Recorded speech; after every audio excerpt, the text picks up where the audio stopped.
Hi everyone, Jem here and welcome to my creative space. Now, for those of you who are observing, you will notice that I'm not in my normal creative space today, and that's because I've come outside for a very special reason. That's because today I'm going to be showing you how to coffee dye paper. But you know what? I'm going to keep it really simple because when I first started junk journaling and playing with paper and things like that, do you know what? I kept hearing all these wonderful things about coffee dye paper, tea dye paper, and all I wanted was a really simple video to show me how to do it. So that's where we're going to go today, folks. So I'm outside on the deck of a house, and I'll give you a quick show and tell in a minute. And you can see the beautiful view behind me. This is overlooking the Wanganui River. So this is the central North Island of New Zealand. There you go. So I'll spin the camera around and I'll give you a quick view of my setup. And then I'll pop my camera up on the overhead stand and we'll get going. Okay folks, so this is my setup today. As you will see, I have got two baking trays here, and these are really old scungy baking trays that I keep for art and craft. And I don't use them for, although coffee is and tea is food, I don't use them for food per se anymore. And so what else have we got? So this tray here, we're going to set up with coffee. So I've got some instant coffee and I've also got some coffee granules for filter coffee, and I'll show you what I'm going to do with those in a moment. I've got some water. Back there I've got some very ordinary copy paper, which I'll talk to you about in a minute. And the second tray here, I'm going to show you with tea, because you can use coffee or tea. And in here, this looks a bit disgusting, but in here is some tea leaves that have been soaking for a little while. And we're going to use those. So the other part of my setup is, again, very ordinary. It's a clothes rack. Now, as you can see, it's a beautiful sunny day here.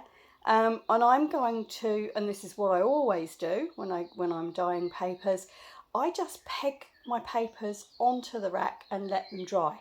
I have been known to peg them onto my washing line outside.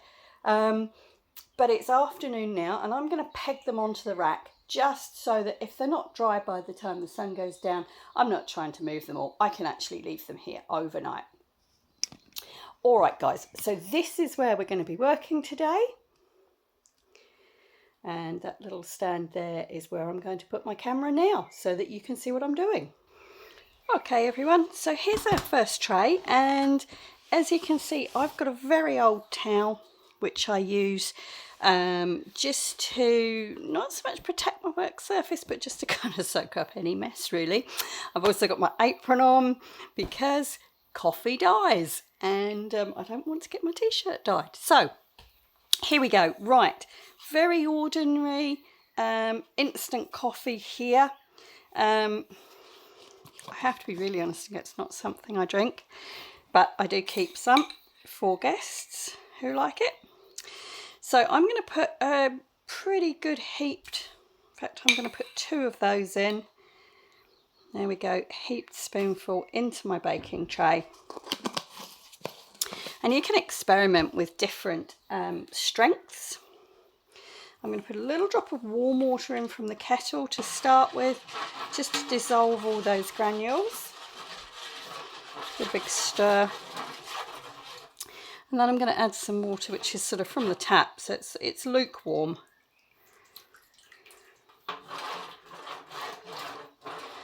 Give that a bit of a stir. And what I tend to do is to test one piece first. So here's our paper. As you can see, very ordinary copy paper. This is 80 GSM, so it's nothing special. just ordinary paper that I would put through the printer. So I'm going to pull a stack of that out. Sorry, I know you can't see that. So that's quite a new packet and it's difficult to get it in and out. And what I tend to do is just do a test piece first. So I'm literally going to pop that piece in, and you can see that the edges want to curl up immediately. So I tend to just poke them down, make sure it's all underwater. And I'm going to give that just a couple of minutes to soak. And that will give me an idea of whether my solution is strong enough or not. All right, so we're back in a moment. Okay, everyone, this has been soaking for about a minute and a half. And because it's just one sheet, that's probably enough. So let's have a look. Now, when I take my sheets out, I literally just hold them up and let them drip back into the tray. That way, I'm keeping as much as I can of the coffee. Now, as you will see, I'm on a nice outside deck, so I'm not worried too much if this drips on the floor. And just from looking at that, I think that's probably going to be okay in terms of strength. So I'm going to take that and hang it up on my rack, and I'll show you how I do more than one sheet at a time. All right, so this time I'm going to do a stack of sheets all together. And I find the easiest way to do this is just to put one in at a time and stack them up. Now you can put them all in together, but what I found when I did that, the ones in the middle didn't always get enough of the coffee on there for me, or for my liking. Yeah, I mean, it gives you some really interesting patterns. So what I would say is try it, see what you like, because it's all about what you like. Now look, I'm really messy when I craft. I don't care if I get coffee stained hands, but if you do, you might want to use something else to pop these in. Now the other thing, so as you can see, I'm just making sure that each paper's covered.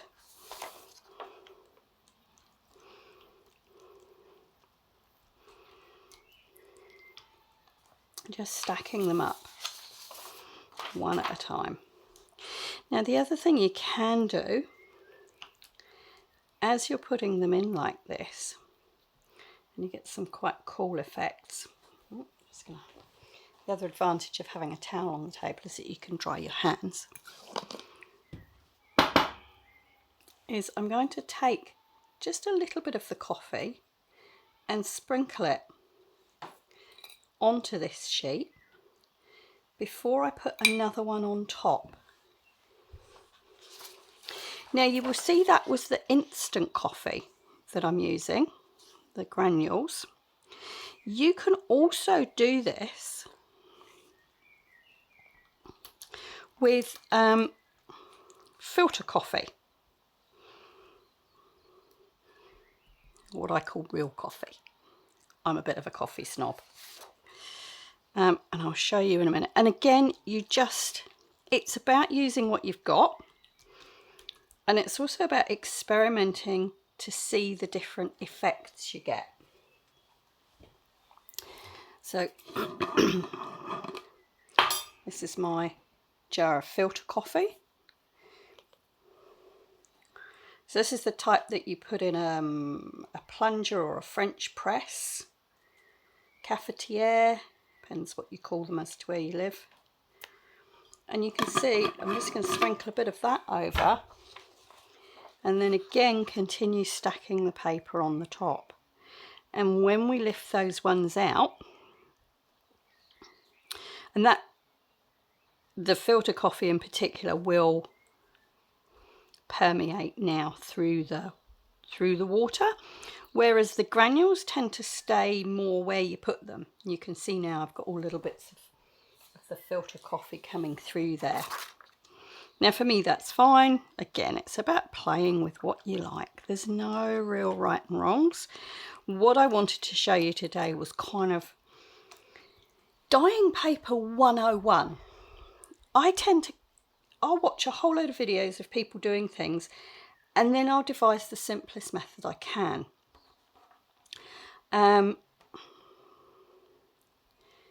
So this is just how I've experimented. There you go, and I've just turned that over, and I'm going to leave that stack now. I've probably got around about 10 sheets in there, and I'm going to leave that to soak. Now, whilst that is soaking, I'm going to move over to the other tray, and I'm going to show you exactly the same process with tea, and you'll see the difference once they dry. So you can do it with either. If you're not a coffee drinker and you don't want to go and buy coffee, then you can use tea as well. So here's our second tray, and here's that. It's just a juice bottle. This, as I say, has got tea bags and some loose leaf tea in, and this has been soaking for a couple of days. Now, you don't have to leave it soaking. The reason this has been soaking is that I mixed it up ready to go and do some tea dyeing and do this video, and something happened and I didn't have time to do it that particular day. So this has just been soaking for a couple of days. Be interesting really to see if it makes any difference. So again, I've tipped that in there. I've kept the lid there just to stop the tea bags and hopefully most of the loose tea from going in. If there's loose tea in there, it may stick to the paper. It doesn't matter, it brushes off when it's dry. So I'm going to do exactly the same again. I'm going to put one piece in, leave it for a minute to 2 minutes, and just make sure that that solution is strong enough, because there's nothing more disheartening than doing a whole raft of papers and finding that they're not the colour you want. So I always think it is worth that extra minute just to do the test first. So what I realised was that there was actually 2 pieces in there, but I'll pull this top bit out. There we go. So you might be able to see slightly different colour from the coffee, and again it really does depend on personal preference. So I'll hang this up, I'll put a whole load more in just like I did with the coffee, and then I'll fish the coffee ones out and we'll see what they look like. Okay, so that's all our tea ones in, some tea ones in there, and we'll put those to one side. We'll swap them over, in fact, and we'll bring our coffee ones back. Now you can see the paper's actually soaked up quite a lot of that coffee liquid. Now one thing I will say, if you're just using ordinary copy paper, not coffee, you do need at this stage to be really careful because the paper will rip quite easily. Now in some ways I don't mind that because I tend to use it for vintage projects where I want a vintage look, and sometimes the tears can be quite nice. So there we go, you can see the blobs on there at the moment are some of the coffee grounds from the filter coffee, and I'm going to leave those on there during the drying process, and we'll see what happens when it's completely dry. So I'm going to hang all these up, and okay everyone, here we go. So here's our papers drying, and as you can see, I decided that I would put a piece of paper down underneath the drying rack because they do drip, and whilst I can wash the floor here, I actually thought that I might get some quite cool effects with the drips. And so as you can see, some of that paper is going to be quite interesting when it dries. Alright, so we have coffee on this side and tea over there. And already, even though they're not dry, you can see that the ones on the right, which are the tea ones, are slightly lighter than the coffee ones on the left. So we'll come back and have a look at those once they're fully dry. Now the other thing to say is you'll notice I just fold these over the drying rack. What that means is that you do get a bit of a fold in them when they dry. It doesn't bother me. I either use the iron or just stack them under a heavy book and it comes out. So, but you can put them up with pegs. I sometimes find with the basic copy paper like we're using here, sometimes that does tear them. So if you've got a bit thicker paper, that might work. But otherwise, just do this and then iron them. All right, I've got one more thing to show you. Back over a tray of coffee. I have added a little bit more into there because what I want to show you is that you can also coffee dye fabric. And I've got two different things here. This one is a cotton webbing, which actually came, it was wrapped around a blanket I bought, I think. So there's two pieces of that I'm going to pop in. And this is just a couple of strips of calico which I've torn. And the reason I'm using up the coffee to do these is that they're great in junk journals. You can use them for tying signatures in, making dangles, anything you like really. So, and you just do those in exactly the same way. Get them in there, let them soak, and then hang them up to dry. Now I'm also just going to show you some of this as well. I don't know what you call this, but I picked it up. It's almost Halloween, and so there's a lot of things in our shops at the moment to do with Halloween. And this was with them. And this is, it just feels like a cotton, very finely woven mesh. I'm guessing it's designed to look like cobwebs. So I've not tried this in the coffee and tea before, but I thought, well, why not give it a go? Because this looks, I bought this because it looks really cool in junk journals. But, you know, it would be nice to have two colours. So I'm going to cut a bit more of that. I'm going to cover all of that in the coffee, and then again we'll leave it to soak for probably around 10 minutes, and then I'll hang it up and dry it off. And then I've got one more thing to show you before we finish up today.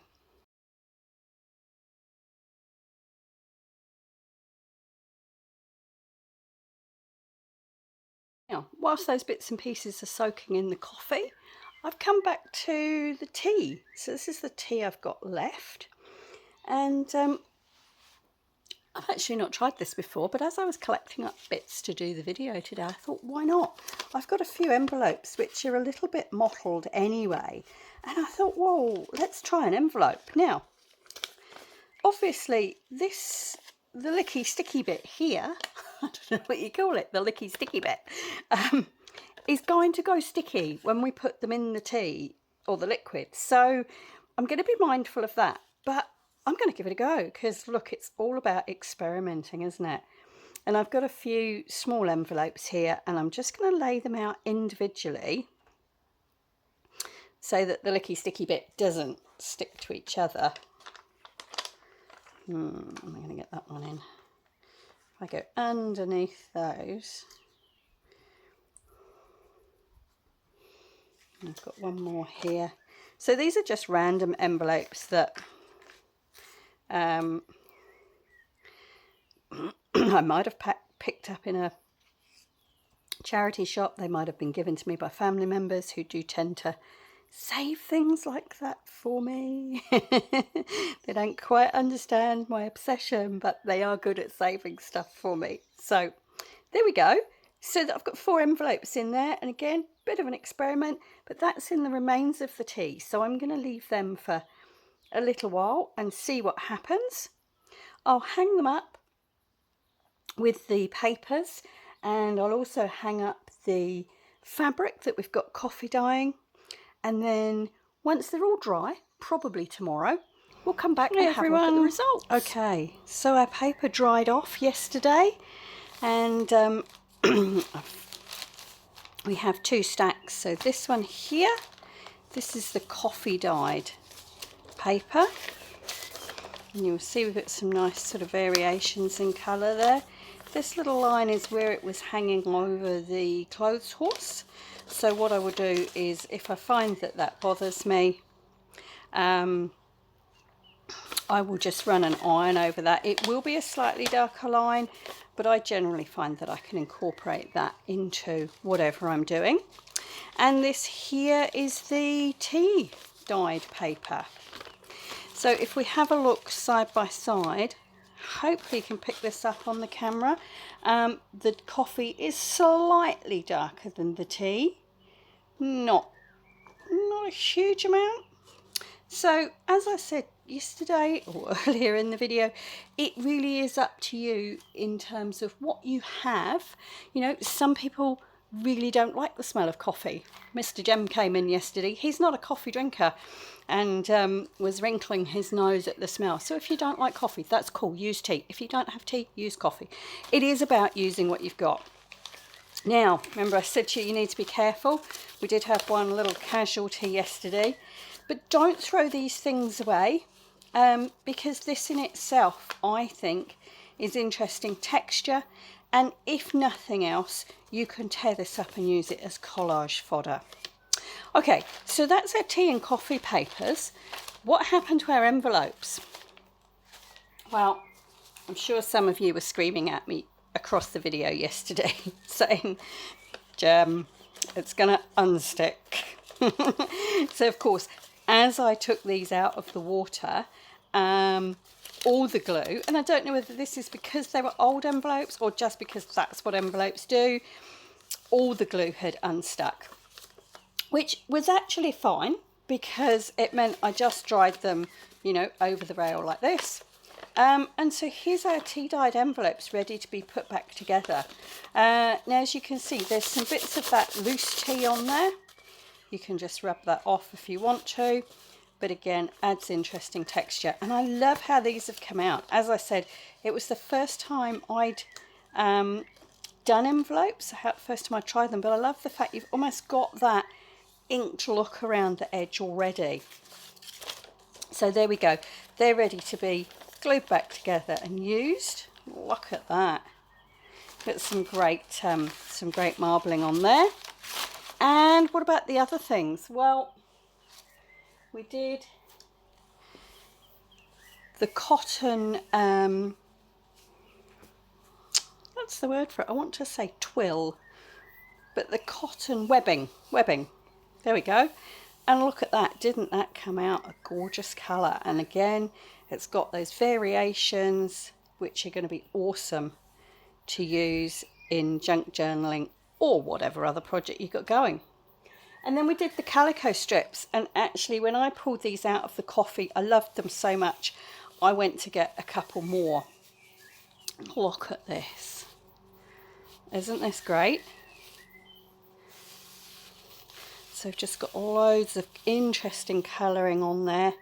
And again, if you like these things flat, you can iron them.